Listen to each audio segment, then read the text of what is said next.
The peace and mercy of God be with us today, brethren.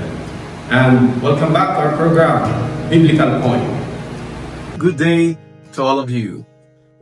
First and foremost, thanks God for this another opportunity given to us to study, to learn, search, and understand the will and the Word of God in the Bible. Napakahalagang matutunan po natin, mga kababayan, ang karunungan at ang kaalamang napapaloob sa banal na kasulatan na siyang magiging gabay natin sa bawat araw ng ating pamumuhay sa isang napakasamang mundo na ating ginagalawan sa ating panahon. As we've learned yesterday that we're living in a perilous time. Napakamapanganib ng ating panahon. Napakaraming nagaganap na kasamaan sa ating panahon. And this is basically the reason why we want to share the Word of God to all of us. And it could somehow alleviate the confusions, the problems of our fellow people in this present time. But first and foremost, we have to know who is God. We have to know who is Jesus Christ. We have to know the wisdom and the knowledge on the Scripture so that we could have the rightful faith. Kasi nagkakaiba-iba po tayo ng pananampalataya at paniniwala dahil sa religion. Religion divided us all. Dahil sa iba-ibang paniniwala, iba-ibang pananampalataya at interpretasyon, nagkakaiba-iba din po ang ating mga desisyon sa buhay, ang ating mga konklusyon, ang ating paniniwala, na dapat iisa na po tayo pagdating sa Ebanghelyo at sa salita ng Diyos, mga kababayan. Para hindi po tayo magkaiba-iba, merong sinasabi ang Biblia na dapat nating gawin. Ganito po ang sinasabi ng Biblia, mga kababayan. Sa 34 at 16 ng libro ng Isaias, inyong saliksikin sa aklat ng Panginoon at inyong basahin. Kahit isa sa mga ito ay hindi magkukulang. Walang mangangailangan ng kanyang kasama sapagkat iniutos ng aking bibig at pinisan sila ng kanyang espiritu. Seek ye out of the book of the Lord and read. Ito po palang Biblia is the book of the Lord. And what we're gonna do? We have to read. No one of these shall fail. Walang mangangailangan ng kanyang kasama. Kahit isa sa mga ito ay hindi magkukulang. For my mouth it hath commanded sapagkat iniutos ng aking bibig. At pinisan sila ng kanyang espiritu. And His Spirit, it hath gathered them. So itong Biblia, mga kababayan, ay plural ng salitang Biblios. No? Ang kahulugan po nito ay mga aklat.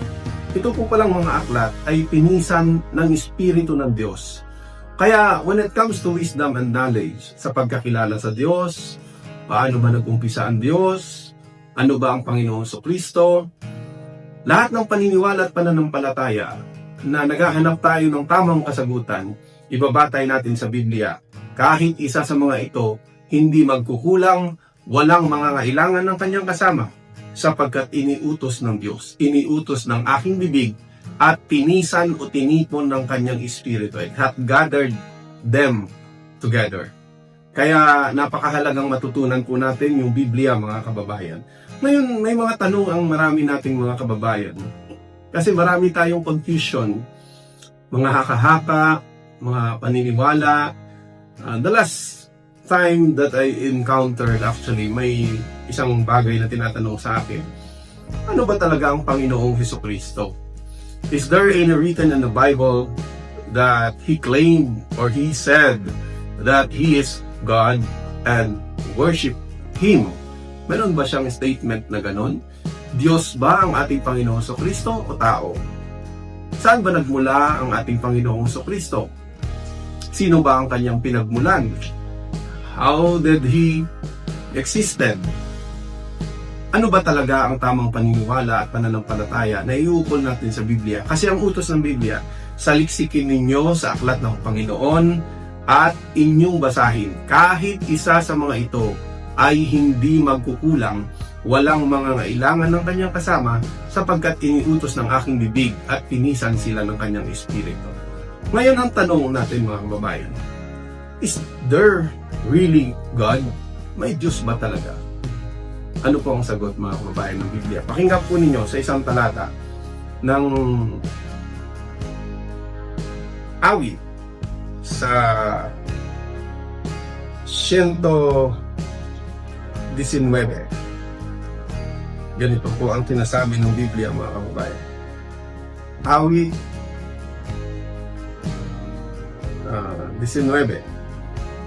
19 at 1. Ang kalangitan ay nagpapahayag ng kalwalhatian ng Diyos at ipinakikilala ng kalawakan ang gawa ng kanyang mga kamay.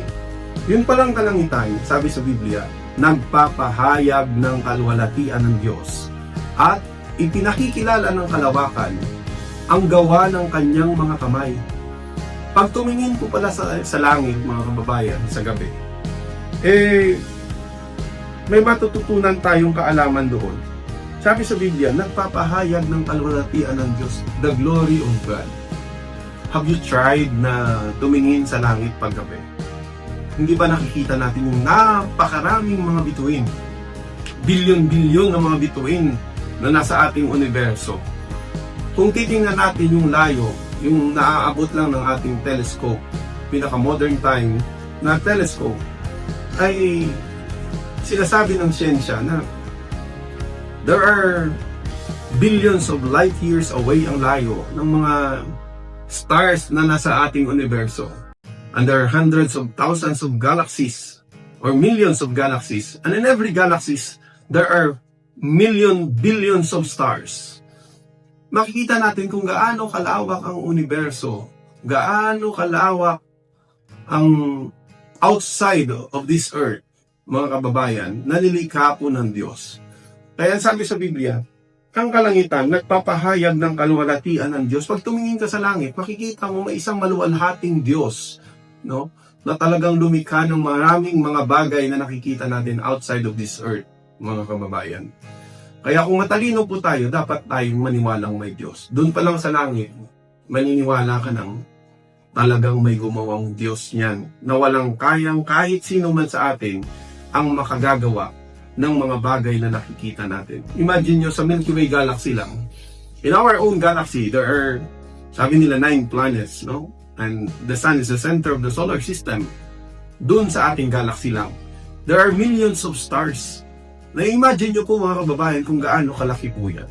And outside of our Milky Way galaxies, if we consider that there are hundreds of thousands of galaxies or even millions of galaxies, in every galaxies, there are billions of stars present in every galaxy.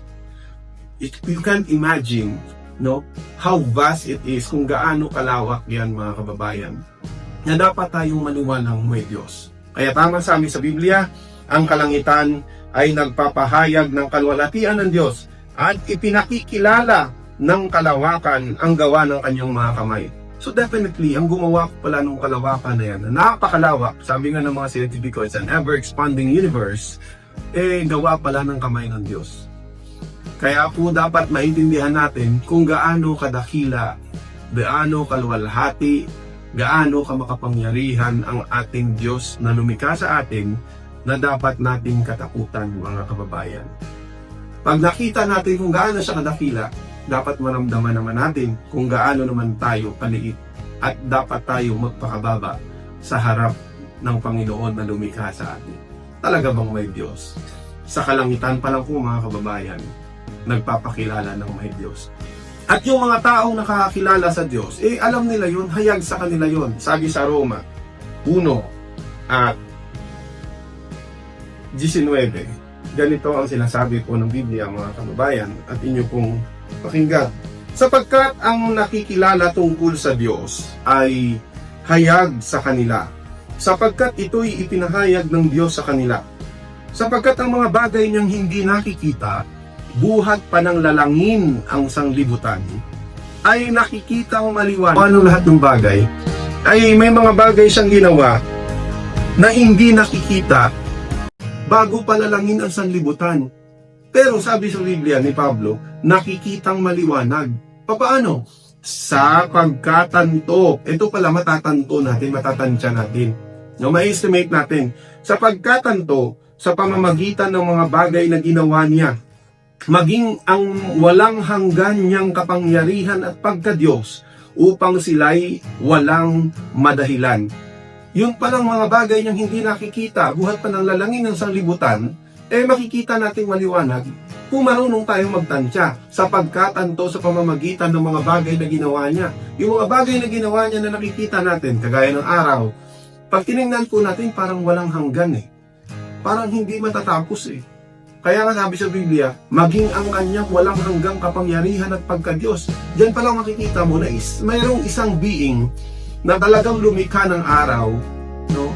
Na it seems walang hanggan yung araw Kaya meron din gumawa niya na walang hanggang kapangyarihan at pagka-Diyos upang sila'y walang maidahilan. Kasi ang tao, mga kababayan, ang daming dahilan. Kaya marami sa panahon natin, hindi naniniwala sa Diyos Kung ang tao daw nanggaling sa unggoy, kung ang tao galing sa unggoy, ba't may tao mukhang palaka? Ba't may tao mukhang kabayo? Kasi ganun ang kanilang logic The logic is a science of correct thinking and reasoning, but that is very illogical. Na kaya ka magdadahilan ng walang Diyos, dahil ang tao nanggaling sa unggoy. Napakababaw po na dahilan yon. Kasi sa napakaraming ginawa ng Panginoon, ng ating Diyos na lumikha sa atin, magmamasid ka lang at mag-iisip ka lang, talagang maniniwala kang may Diyos. Kaya yung mga hindi naniniwala sa Diyos, alam nyo mga kababayan, ang tawag sa kanila, pakinggan po ninyo sa isang talata ng kawikaan o ng awit sa 14 at 1.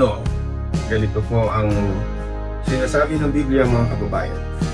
Ang mangmang ay nagsabi sa kanyang puso, walang Diyos. Sila'y nangapahamak, sila'y nagsigawa ng kasuklam-suklam na mga gawa. Walang gumagawa ng mabuti. Yun palang hindi naniniwala sa Diyos, ang tawag ng Biblia mangmang. No? The fool hath said in his heart, there is no God.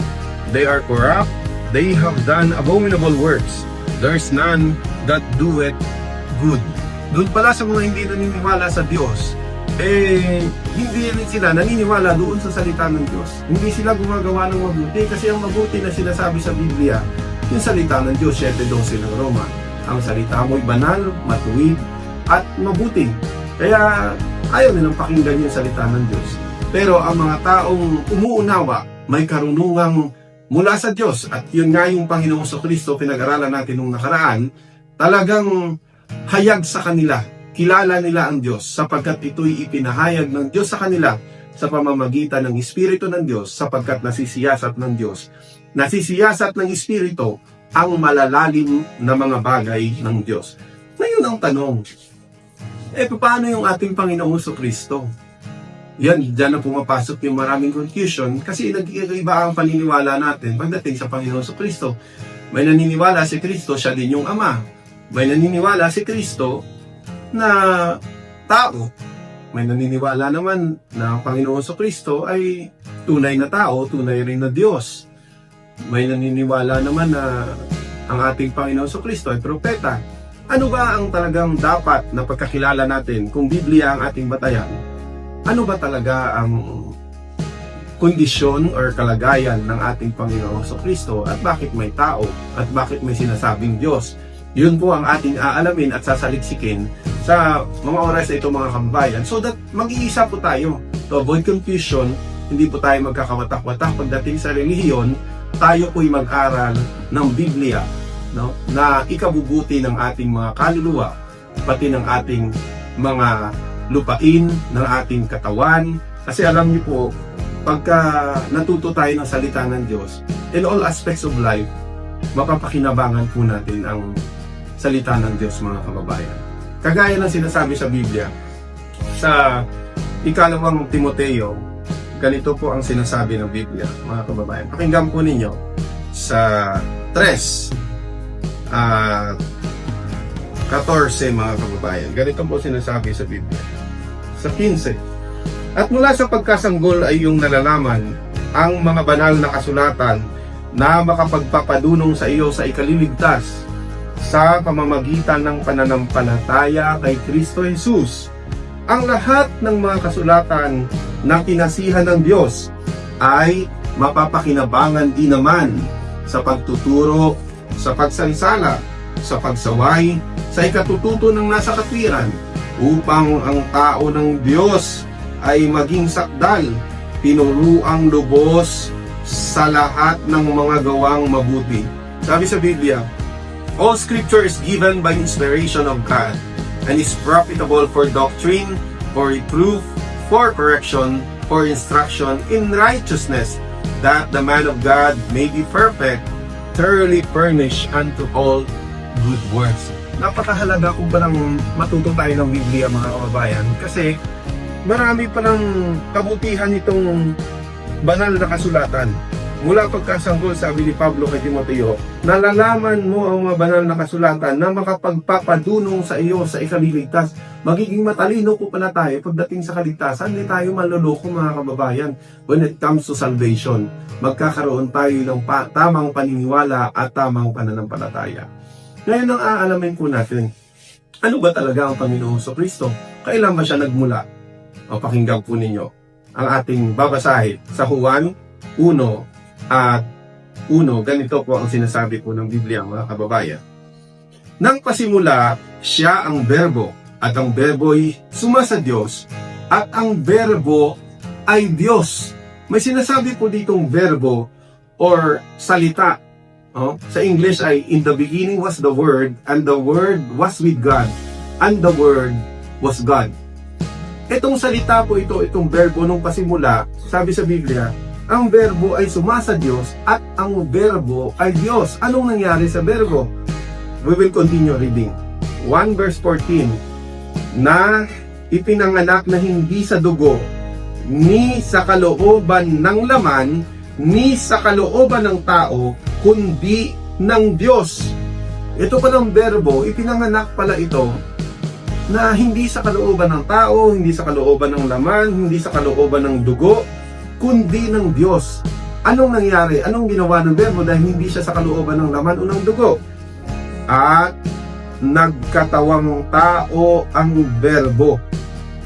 Willfully pala, siya mismo pala yung nagkatawang tao, kasi hindi nga siya ipinanganak ng ayon sa kalooban ng laman, hindi sa kalooban ng dugo, hindi sa tao, kundi ng Diyos. Nagkatawang tao ang berbo, tumahan sa gitna natin, at nakita namin ng kanyang kalwalhatian gaya ng bugtong ng Ama na puspos ng biyaya at katotohanan.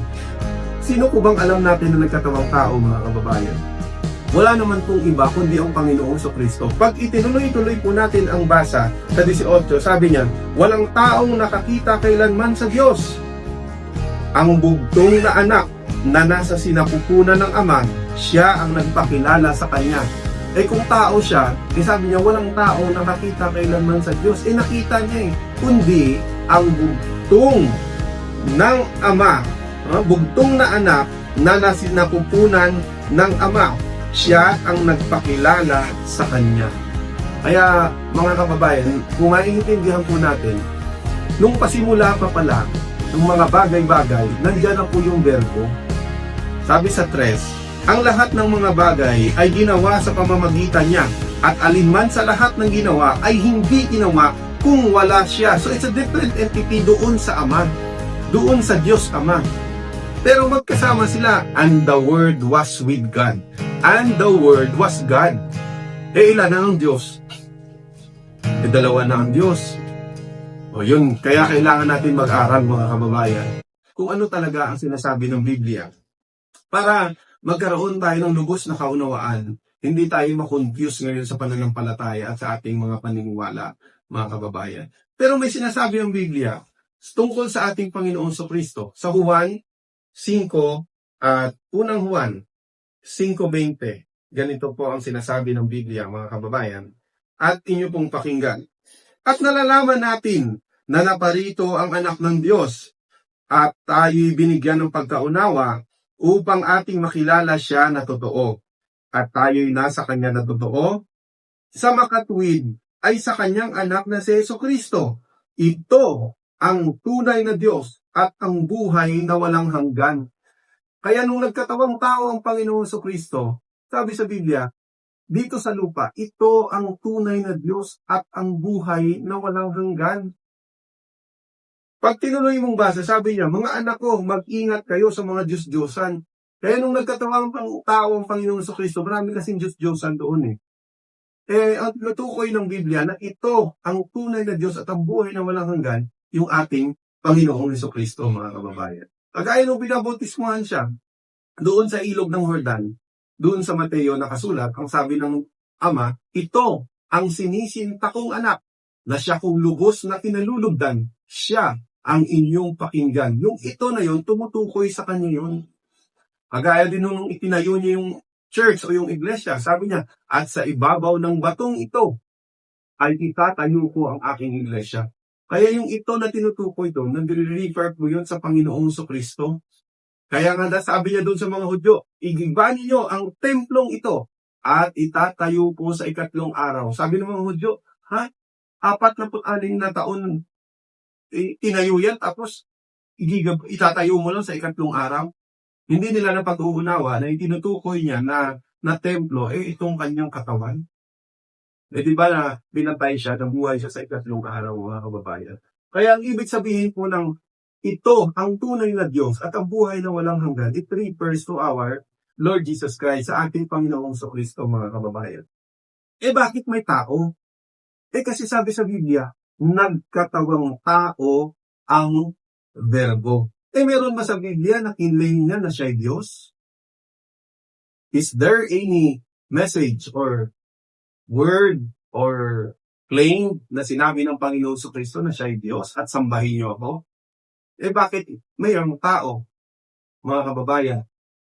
Yung sinabi niya doon sa 8:40, kasi uno-uno tayo nag-umpisa. Pagdating sa 8:40, may kausap sa mga Hudyo, sabi niya, bakit niyo ako pinagsisikapang patayin na taong sa inyo'y nagsasaysay ng katotohanan?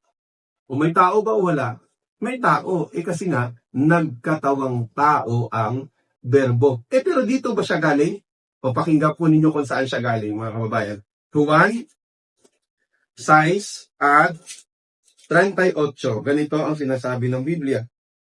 Sapagkat bumaba akong mula sa langit, gawin ko ang aking sariling kalooban, kundi ang kalooban ng nagsugo sa akin. Ang sabi ng Panginoon Jesucristo, bumaba akong mula sa langit. So hindi pala siya nagmula sa lupa.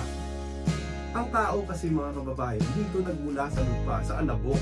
Kaya nga sabi doon sa kanta, magmula sa lupa ay babalik na pusa ang buhay mo sa lupa na mula. Pero ang Panginoong Jesucristo, sabi niya, bumaba ako mula sa langit. Sa langit pala siya talaga nagmula, mga kababayan. Pagbaba niya, nagkatawang tao siya. Ang katunayan, may inihanda ang Diyos sa kanya na isang katawan. Pakinggan po ninyo sa isang talata ng Hebreo 10:5. Ganito po ang sinasabi ng Biblia, mga kababayan. At pakinggan po ninyo. Kaya pagpasok niya, di ba bumaba siya mula sa langit? Sabi dito, kaya pagpasok niya sa sanglibutan ay sinasabi, hain at handog ay hindi mo ibig, ngunit isang katawan ang sa akin ay inihanda mo. So ang Diyos pala, dahil yung kalooban ng Diyos ang kanyang susundin sa pagpasok niya sa sanlibutan, naganda pala ang Diyos ng isang katawan. Kaya nga, doon siya pumasok, doon sa katawan ng ating ang ina ng ating Panginoon sa Kristo, si Maria, ay doon siya pumasok. Pero hindi naman nagsipin kasi si Maria at saka si Jose. Ngayon, kung si Kristo purely na tao, sinong tatay niya?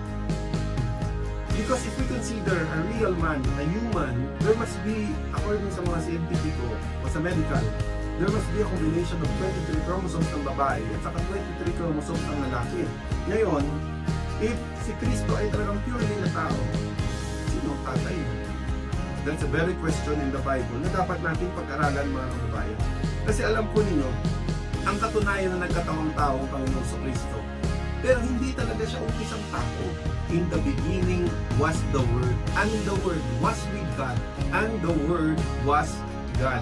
Eh, nung ginawa niya nung pagkakataong tao niya, pakinggan po ninyo, sa Pilipos 2:5 hanggang 6, ganito po ang sinasabi ng Biblia, mga kababayan. Magkaroon kayo sa inyo ng pag-iisip na ito'y kay Kristo Jesus din naman, na siya, bagamat nasaan yung Diyos. Ano yung pag-iisip na kay Kristo? Bagamat nasaan yung Diyos siya. O sa isang tanong translation, bagamat siya ay Diyos. Anong ginawa niya?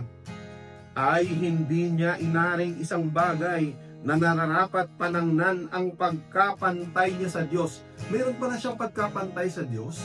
Kundi bagkus hinubad niya ito ng anyong alipin, nakitulad sa mga tao. Kung talagang tao ang Panginoon sa Kristo, eh ba't sinabing nakitulad sa mga tao? There is no logic.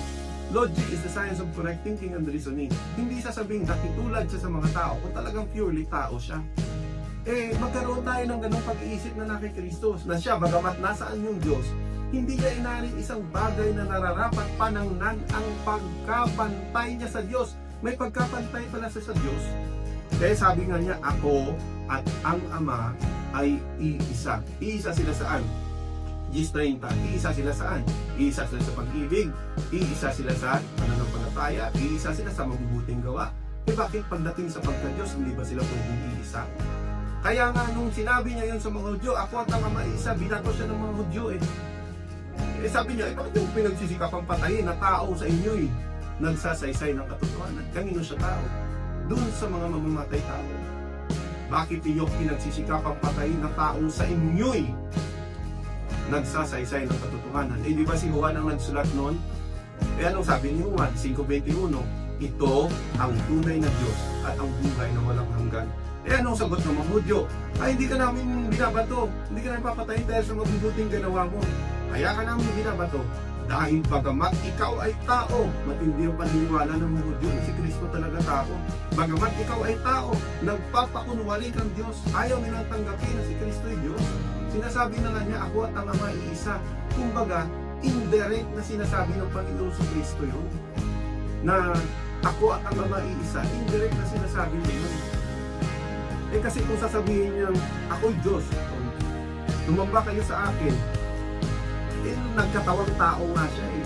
Ikaw ba naman paniniwalaan ka? Eh sinasabi pa nga lang niya na ako at ang Ama ay isa, binabaton siya. Yun, napakalawak ng pag-aaral ng Biblia, mga kababayan. Pero dapat tandaan natin, si Kristo hindi nagmula sa lupa, bumaba akong galing sa langit. Kaya dapat makilala natin itong karunungan ng Diyos. 1:24 na unang Korinto, si Kristo ang karunungan at ang kapangyarihan ng Diyos. Kaya mga kababayan, alam niyo po, napakahalaga na unawain natin ang Biblia at basahin natin para hindi tayo maligaw sa mga maling paniniwala at pananampalataya natin. Oo, tama, may nababasa tayong tao talaga ang Panginoon sa Kristo. Sabi niya yun eh, bakit niyo ako pinagsisikapang patay na taong sa inyo nagsasaysay ng katotohanan?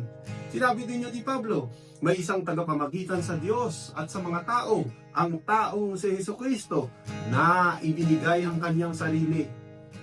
O, alin doon yung tao? Yung ibinigay niya, yung sarili niya, yun ang kanyang ibinigay, mga kababayan. So, talagang may mababasa kang tao. May isang Diyos at tagapamagitan sa Diyos at sa mga tao.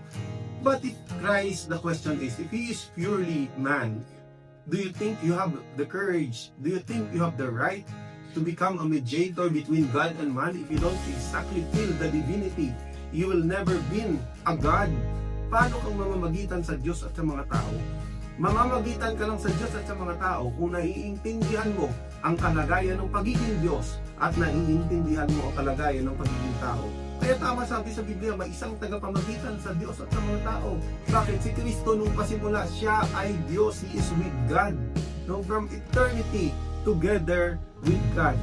Ang Verbo ay Diyos and the Word was God. Kaya nung nagkatawang tao siya, naintindihan niya rin, nung nagpakababa siya, naintindihan niya yung kalagayan ng tao, nagugutom, nauuhaw, di ba? Nagkakasakit. Naiintindihan ng Panginoon sa Kristo. That's the reason basically, He is the rightful and the only one mediator between God and man. May isang Diyos at tagapamagitan sa Diyos at sa mga tao. Ang taong si Jesucristo. Ano yung ginawa niya? Binigay ang kanyang sarili. Yung binigay niya, yung kanyang pagiging yung tao, yun yung ginamit yung pangtubos yung kanyang katawan, mga kababayan. Pero ang loob nun, yung buong kapuspusan ng pagka-Diyos, nasa loob ng Panginoon sa Kristo, mababasa po natin yun, mga kababayan. Kung atin lang pong iintindihin. Hindi ibig sabihin na nabasa natin na sinabi ni Kristo siya'y tao, maniniwala na talagang totally tao na lang tayo siya, hindi na tayo magsisearch. Ang utos ng Biblia, saliksikin ninyo sa aklat ng Panginoon at nyo basahin. May sinabi rin ng Panginoon sa Kristo na ako'y uod at hindi tao. Kung maniniwala na ba tayo si Kristo uod, hindi na tao? Kaya ang Biblia po napakalawak. We must not be fanatic, no? Sa relihiyon that divided us all. But instead, we have to search, we have to read, we have to learn the Word of God. Ito pang isang nagkukonfuse sa atin. Bakit sinabi ng Panginoon sa Kristo doon sa Juan 17 at 1 ang ganitong pahayag? Sabi niya, ito, ang mga bagay na ito ay sinalita ni Jesus at sa pagtingala ng kanyang mga mata sa langit ay sinabi niya, Ama, dumating na ang oras, luwalhatiin mo ang iyong anak upang ikay luwalhatiin ng anak. Sa 3, at ito ang buhay na walang hanggan, na ikaw ay makilala nila na iisang Diyos na tunay at siyang iyong sinugo sa makatuwid bagay si Jesucristo. Sa 5, at ngayon Ama, luwalhatiin mo ako sa iyo rin ng kalwalhati ang aking tinamo sa iyo bago ang sanglibutan ay naging gayon. O naintindihan niyo po? Bakit sinabing iisang Diyos upang ikaw ay makilala nila na iisang Diyos? Kasi nung mga panahon na yun, mga kababayan, si Kristo nandito sa lupa, nagkatawang tao ang berbo. So ang makikilala nila sa langit na iisang Diyos ang Ama. Tama sabi sa Biblia Sabi ni Kristo, ako at ang Ama iisa. Kaya kung babasahin natin ang 17 at 3, at ito ang buhay na walang hanggan, na ikaw ay makilala nila na iisang Diyos na tunay. Sino ba yung iisang Diyos na tunay? Kung iintindihin natin ng malalim, at ang iyong sinugo sa makatuwid bagay si Jesucristo. So yung iisang Diyos na tunay, mga kababayan, it entails two things. Yung Diyos Ama at ang kanyang sinugo na si Jesucristo. Kaya tama sabi ng Biblia, walang kontradiksyon. Ako at ang Ama iisa. Pero ang sabi ng Panginoong Jesucristo, ang Ama lalong dakila kaysa sa akin. My Father is greater than I. Kasi nga si Kristo may pagkapantay siya sa Diyos. Pero mas dakila yung Ama na nagsugo sa Kanya. Pero sa bilang nila, iisa sila. Even doon sa paglikha ng tao, magkasama na po sila, mga kababayan 1.26 ng Genesis, sabi ng Biblia, lalangin natin ang tao ayon sa ating larawan, ayon sa ating wangis. Sabi ng Diyos, lalangin natin ang tao, may kausap siya, ayon sa ating larawan, ayon sa ating wangis. So kausap ng Diyos Ama sa paglikha ng tao, kamukha niya. Sino ba yung kamukha niya na kausap niya? Anghel ba yun? Meron bang kamukha ang Ama sa Biblia? Sino ba ang kamukha ng Ama na kausap niya sa paglalang ng tao? Pakinggan po ninyo, mga kababayan. Sa 1.3 ng Hebreo, ganito ang sinasabi po ng Biblia at inyo pong pakinggan. Palibhasa'y siyang sinag ng kalwalhatian at tunay na larawan ng kanyang pagka-Diyos. Sino daw yon, mga kababayan? Who, being the brightness of His glory and the express image of His person. Ang Panginoong Jesucristo pa pala, pag binasa mo doon sa 1, ang Panginoong Jesucristo tinutukoy doon na He is the express image of His person. Siya ang larawan ng Diyos na hindi nakikita. Nasa Colosas din po yun, mga kababayan, sa 1 at 18, ganito ang sinasabi ng Biblia, mga kababayan. Sa 1 at 15, na siya ang larawan ng Diyos na di nakikita, ang panganay ng lahat ng mga nilalang. So, ang Panginoong Kristo po, siya po ang larawan ng Diyos na hindi nakikita. Mula doon sa paglikha ng tao, magkasama na po pala sila, mga kababayan. Kaya nga, paglikha din ng mundo, nandun magkasama rin sila. Pakinggan po ninyo. 8 ng Kawikaan at 22. Ganito po ang sinasabi ng Biblia, mga kababayan. Inari ako ng Panginoon sa pasimula ng kanyang lakad. Bago pinasimulan ng kanyang mga gawa ng una, ako'y nalagay mula nung araw, mula nung walang pasimula. Bago nilikha ang lupa, ako'y nailabas nang wala pang mga kalaliman, wala pang mga bukal na sagana ng tubig. Bago ang mga bundok ay nalagay, bago ang mga burol ay ako'y nailabas. Sabi nung karunungan, nandun na pala siya. Bago pa nilikha ang sanlibutan ng kanyang maitatag ang langit, nandoon ako. Nang siya'y maglagay ng balantok sa balat ng kalaliman, ng kanyang pagtibayin ang langit sa itaas, nang maging matibay ang mga bukal ng kalaliman, nang bigyan niya ng dagat ang kanyang hangganan, upang huwag salansangin ng tubig ang kanyang utos, nang kanyang iayos ang mga patibayan ng lupa, nasa siping nga niya ako, na gaya ng matalinong manggagawa, at ako ang kanyang ligaya sa araw-araw, na nagagalak na lagi sa harap niya. Magkasama na po pala sila mula nung paglikha ng sanlibutan, mga kababayan. So dapat maintindihan natin, hindi lang ang Panginoon Kristo nag-exist nung ipinanganak ni Maria, mga kababayan. Una-una, hindi naman nagsiping si Joseph at saka si Maria. Kaya nga tama sabi ni Kristo, upang ikaw ay makilala nila na iisang Diyos na tunay at ang iyong sinugo. Kasi iisa nga po sila eh. Pagdating doon sa 5, kung iintindihin lang po natin ang tinasabi doon sa 17:5, mga kababayan, ganito po ang uulitin natin. At ngayon, Ama, luwalhatiin mo ako sa iyo rin ng kalwalhati ang aking tinamo sa iyo bago ang sanglibutan ay naging gayon. So bago pa pala ang sanlibutan ay naging gayon, mayroon ng Panginoong Kristo ng kalwalhati ang itinamo sa Ama. Kasi sabi niya, ako'y nailabas mula nung araw, mula nung walang pasimula. O, naiintindihan po ninyo, mga kababayan. Kaya napakalawak po itong topic na ito ng pag-aaral tungkol po sa salita ng Diyos, mga kababayan. Kung si Kristo po ay tao, sabi sa Biblia, walang matuwid sa lupa na gumagawa ng mabuti at hindi nagkakasala. Eh sabi sa Biblia, si Kristo hindi nasumpungan ng daya ang kanyang bibig, ni nagkasala man siya. Wala pong kasalanan ng ating Panginoong Kristo, mga kababayan.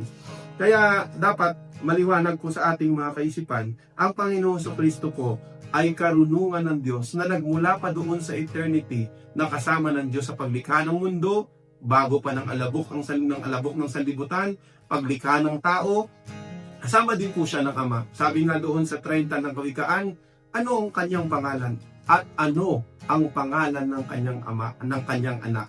Yun ding anak ang nagpakilala sa Diyos Ama at yun din siyang nakakita. Walang taong nakakita kailanman sa Diyos. Yung Panginoon Kristo, nakita niya ba? Nakita po niya. Ngayon, mga kababayan, maraming katanungan ang gumugulo sa ating mga isipan. Kaya napakahalaga na tayo po'y mag-aral ng salita po ng Diyos para mawala ang mga confusion. Bakit? May sinabi ba ang Panginoon Kristo na siya ay Diyos? Is there any message or claim na sinabi niya na siya ay Diyos at sambahin niyo ako? O ngayon, kayo na po ang bahalang umunawa, mga kababayan, kung ano po ang nasa Biblia. Dapat pinakita ko po sa inyo na ang Panginoon Kristo, bago pang sanlibutan, mayroon na siyang glory o kalwalhatian na may pagkapantay siya doon sa kanyang Ama. Bangko sinupad niya ito, nag-anyong alipin, nakitulad sa mga tao. Pero my Father, sabi niya, is greater than I. Pero may pagkapantay po sila, mga kababayan. So I hope na naiintindihan po ninyo ang ating topic o ang ating paksa. And this is very good enlightenment to all of us para makilala natin ang Panginoong Kristo. Kaya maraming tao hindi talaga nakakakilala sa Panginoong Kristo. Isang talata na lang po, mga kababayan, ang aking bamasahin. Kaya ipinako nila ang Panginoong Kristo dito po sa 2 at 8 ng unang Korinto, na hindi na pagkilala ng sino mang pinuno sa sanglibutan ito, sapagkat kung nakilala sana nila ay di ipinako sa krus ang Panginoon ng kalwalhatian. Mayroon na kasi siyang kalwalhatian mula sa Ama bago pa ang sanlibutan ay naging gayon. Kung nakilala sana siya ng mga pinuno ng sanglibutang ito, ay bising-di ipinako nila sa krus ang Panginoon sa Kristo na siyang karunungan ng Diyos, na sa pasimula, in the beginning was the Word, and the Word was with God, and the Word was God. Kaya kung titingnan natin ng malalim ang pag-aaral ng Biblia, mga kababayan, sabi ng Panginoon sa Kristo, bumaba akong mula sa langit. Maraming salamat po sa Diyos at sa pagkakataon na ibinigay po ninyo sa amin na kami po yung makapaghatid ng salita ng Diyos. Kung mayroon po kayong katanungan, pwede po kayong mag-comment. Don't forget to like and share and subscribe. Ito lamang po ang aming nalalaman na pwede namin maibahagi sa aming mga kapwa-tao dahil sa napakasamang panahon na ating kinabubuhayan, mga kababayan, ang salita po ng Diyos. Salamat sa Diyos at magandang araw po sa inyong lahat.